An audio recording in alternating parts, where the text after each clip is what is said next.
In today's video, I'll be talking about how to build a positive self-image. If you're interested, keep watching.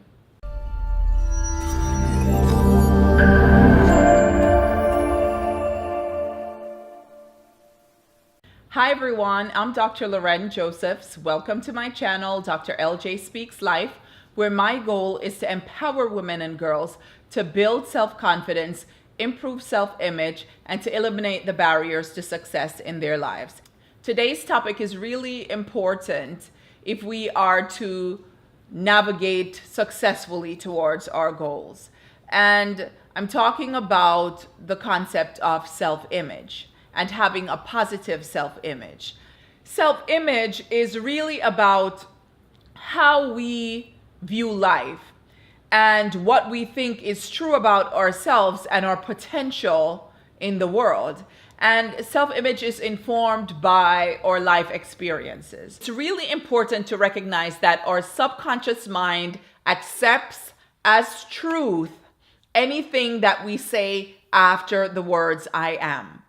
I am not a good person, or I am always ending up in last place, or I am no good at X, Y, and Z.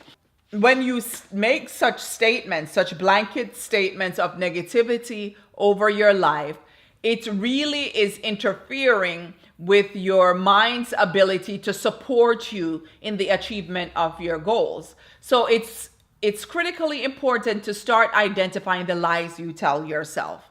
What lies have you told yourself about your self-worth? What lies have you told yourself about money? What lies have you told yourself about your ability to successfully navigate this world? Because anything other than the fact that you have the ability to achieve is really not true. It's a mechanism by which we sabotage ourselves. And I did a whole video on that a few weeks ago. So if you're interested in recognizing ways you self-sabotage and you haven't watched that video, I'll link it in the cards and also in the information box below. One of the things that I think about sometimes with respect to how we communicate nowadays is about our backwards speak, our backwards way of saying positive things. And sometimes I question whether our subconscious mind knows slang. I don't know. And I'm about to curse here momentarily for the purpose of this video. But you know how people nowadays will say stuff like, he's the shit, or she's the shit, or I'm the shit, and that's supposed to be a positive thing. Or when people say stuff like, all I want is a man to hold me down, right? I haven't had anybody hold me down, and that's a positive thing. I don't know if the mind knows slang, right? What if it doesn't? And what if the people who are holding us down in life are being brought in our lives because we're talking about the fact that we want somebody to hold us down, but not hold us down in a bad way, to hold us down, meaning hold us up and support us? Why not just say, I am surrounded by supportive people? Or phrase it positively, state it clearly so that, God, the universe, our mind will respond in a way to support and affirm our choices that lead us to somebody who will hold us up, who will support us, who will encourage us. I don't know about this slang, and that's just a little tangent that I went off on, but it's been something that's been popping in my mind.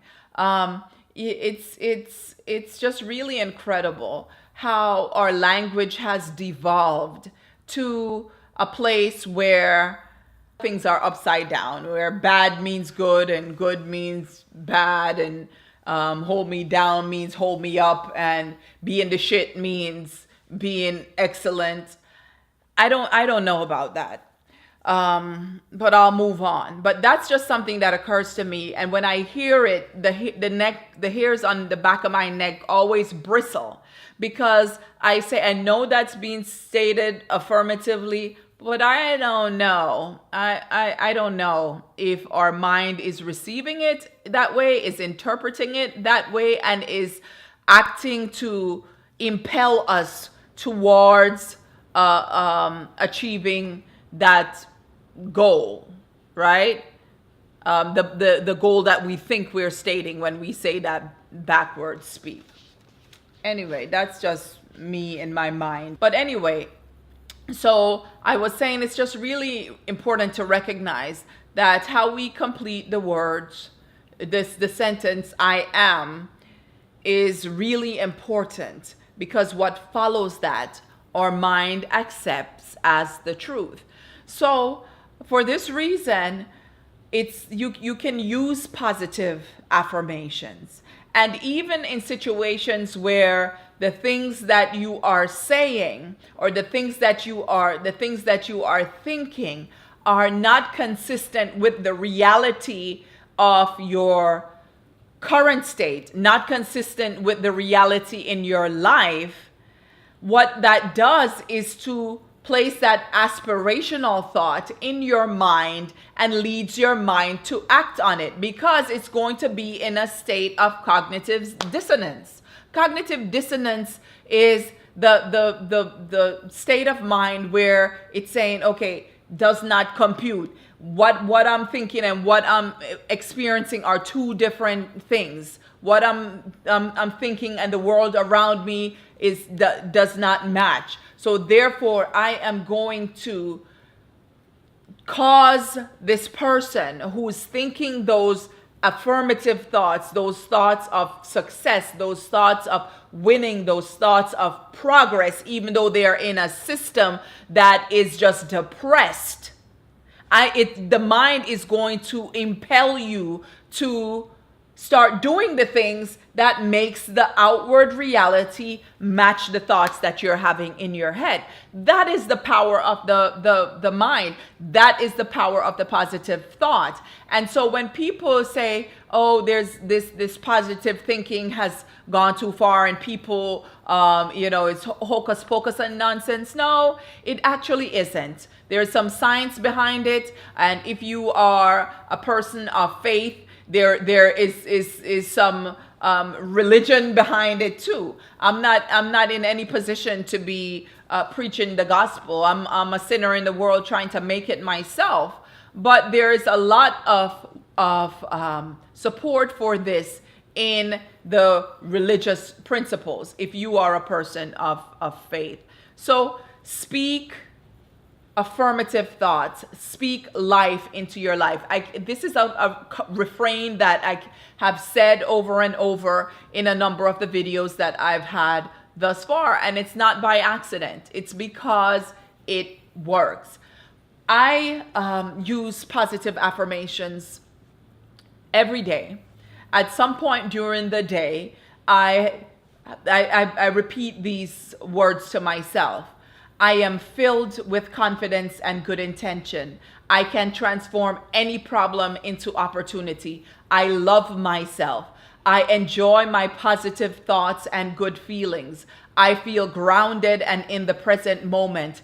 I know I will have success. I can handle any situation. I am thankful for all the good things in my life.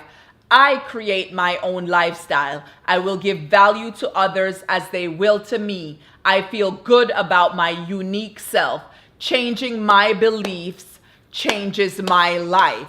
Those are my affirmations. I can spit them off the top of my head. Those were the affirmations we used in the program for girls that we had, I and colleagues facilitated for years. Program was called Full of Myself. And so before the end of every session, those young ladies were asked to recite those affirmations.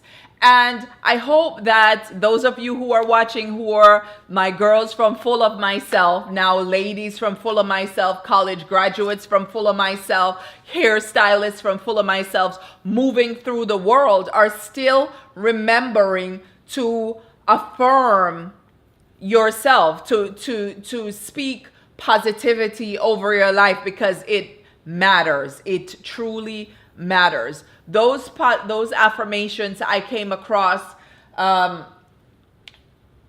decades ago in a book called The Science of Success that I don't believe is in print any longer, but I came across in that body of work and have implemented it in my life since then. And I know that that is one of the reasons why I have been able to successfully navigate the challenges in life. And that's one of the things that I say. When you are full of yourself, right? Being full of yourself means to have a high self-image. It means to be filled with self-respect, filled with self-confidence, filled with self-esteem, right? Recognizing your position in this world as a person of value, a person of integrity, a person who came into this world to contribute to this world. When you recognize that you are full of yourself, everything becomes possible. Everything becomes possible. And not only does everything become possible, well, everything has always been possible. Not only do you recognize that everything is possible for you, you recognize that it always has been, right? And you are able to more successfully navigate away from the BS that oftentimes pops up in life. So far, what have I said? Recognize that everything that comes after I am, your subconscious mind accepts as the truth. Think about the lies that you tell about your own self-worth. Think about yourself in a way that doesn't match your current situation if what you are doing is trying to change your current situation. Sometimes we lament. We spend all our time complaining about the things that are not going well instead of envisioning the life we want for ourselves. I remember so many times in Full of Myself, we would ask the question, what do you want in a relationship? Or what do you want out of life? Or name some positive things about yourself. And those were the challenging questions for the young ladies because they had not given any thought to it. And so what we had to do was say, okay, in terms of a relationship, what is it that you don't want? They were able to rattle off 5, 10, 15 different things about what they didn't want. And then we would say, what is the opposite of what you don't want? So if you are a person who can't envision what you want and you don't know what that is, you likely already know what you don't want. So if you know what you don't want, what is the opposite of that? And use that to start creating your thoughts about what you would like within your world. Another way to work on improving self-image is to stop the comparisons. Stop comparing yourself to other people. I know we live in this age where access to other people's lifestyles are readily available. You know, all you have to do is go on Instagram or Facebook and you can see people living their lives out loud. And one of the things that I've seen a lot lately is people hashtagging other people's lives as goals. You know, sometimes we don't even know if what the pictures being put forward are the reality in other people's lives. But what we do is compare ourselves to this image that's projected on screen and then feel bad about ourselves. Comparison is the thief of joy. Comparison will steal our joy all the time. We are unique people. We are individuals, and individuals for a reason. Because we bring our own strengths and skill sets to the table. So when we compare ourselves to other people, we tend to end up feeling bad. So if you are working on improving your self-image, stop comparing yourself to other people. Those people's pictures may be their own goals. Maybe they're projecting an image that they want to be real in their lives, and then we're taking it as gospel and condemning ourselves for not having attained whatever it is that those people have, and then we feel bad about it. So Comparison is the thief of joy. Stop comparing yourself to others. You'll inevitably feel worse about yourself. Another way to work on building self-image, a positive self-image, is to really get used to the idea that some people are best left at a distance. Not everybody needs a front seat to our lives, right? And not everybody is deserving to know our stories. But sometimes the people who we pull the closest are the ones who are tearing us down the most. It's important to assess and reassess as you move throughout life's seasons whether or not the individuals you surround yourself with should be left behind, or if they should hold hands with you and walk forward in the journey. And sometimes we sacrifice our own integrity, we sacrifice our own self-confidence, we sacrifice our self-esteem, we sacrifice self-love because we are so busy propping up others around us who really need not be in our lives in the first place. Some people are working harder and spending more time, investing more in keeping the company that you're keeping, in being around the circle that you hang with, than you are working towards being the person that you're destined to be. So if that's the case, there's no room for that confidence, that positive self-image that is required to move successfully towards those goals. So assess yourself.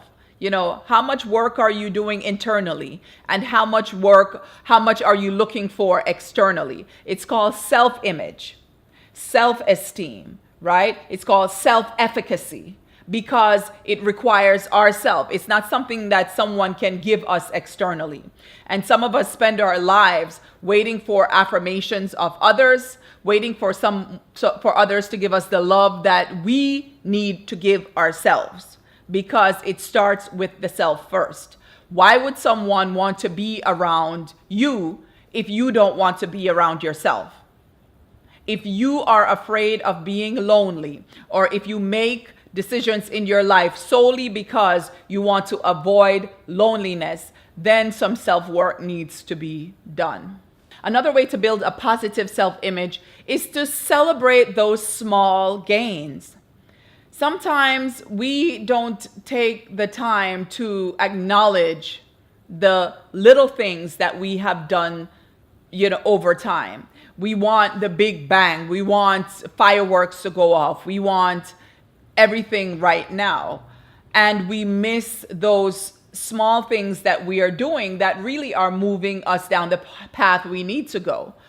But one of the things that we do that interrupts that self-development, that movement towards a positive self-image, is that we cease movement towards our goals too quickly, because we expect that the journey should take a lot shorter than it actually does. So I say, keep moving forward, keep investing in yourself, keep working towards your goals, because it's not the same day that you plant a seed that it blossoms. You have to water it. You may have to fertilize it. You have to make sure that you have tilled the soil before you even put the seed in. So those are things that are relevant to our lives as well. In Jamaica, we have these sayings that remind us to be thankful for the small things, because the small things put together make bigger things. One of the sayings, "Lickle lickle make nuff nuff," or one cocoa full basket. And so, you might just have a little right now, but if you are consistent and you continue to move forward each day, make decisions based on whether or not they're taking you closer to or moving you farther away from your goals. And eventually, your basket will be full of cocoa, right? One cocoa full basket. Okay? Another thing that goes along with this is that we complain a lot. And, we'll go on and spend much of our time lamenting about the things that are not well with our friends and our colleagues, and, really bring ourselves down because we are complaining so much. But we have to be reminded that complaining is not a strategy. Complaining is not a strategy. Complaining is an exercise in futility. It ends up making you feel worse about yourself and your situation. And it doesn't leave any space for creative thinking or movement towards goal. And the last thing that I can say has worked in my life as I have worked to develop myself into the person I am today, and it's a thing that I continue to use as I work towards that the person that I still have yet to be, is to share my skills and talents with others. There is nothing more self-affirming or nothing more rewarding than kindness, than sharing your talents, than giving to others. And it boosts your belief in your ability to accomplish other things that you set your mind to. So all of these things are really essential to starting the work of building a positive self-image. And it might have sounded like a lot, but just pick one thing. What one thing can you do today to start the work on yourself? Because the future is created right now. The only way to predict your future is to create it yourself. And whatever situation you are in today is not because of what you're doing now. It's because of behaviors that have occurred in the past. So if you want your reality to be different than it is right now, if you're not satisfied with it, the place to start is right now. And to be consistent, even in the face of nothing appearing to change, over time, you'll get to where you need to be, a strong, healthy, whole person who is full of yourself and standing proudly in your destiny. So if any of this that I've shared today resonates with you, give this video a thumbs up, share it with someone who needs it. And as I always say, don't forget kindness and truth. Wear it like a necklace, write it on your heart. Until next time, everybody, take care, walk good.